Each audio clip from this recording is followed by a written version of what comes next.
dahil pag negosyante ka, kailangan mapapogi mo yung credibility mo, yung sarili mo eh. Hindi siya may negosyo ka, pogi ka na. Hindi ganun eh. Ang makakapagsabi niyan is number one is mga bangko. Kung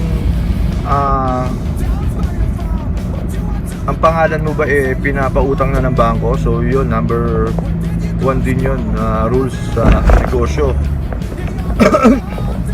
Dapat talaga bangko na yun na lumalapit sa'yo na pahiramin ka.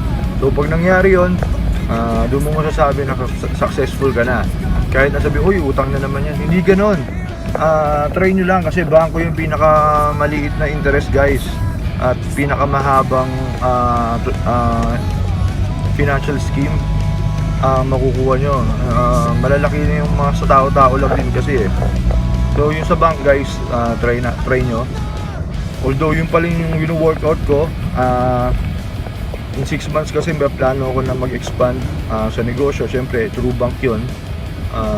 Ayun yung dalawang goal ko, magkakaroon ng expansion, tapos yung isa is the credibility ko. So yun lang, guys. Medyo traffic lang kaya nagsalita ako ng ganito. So bye bye.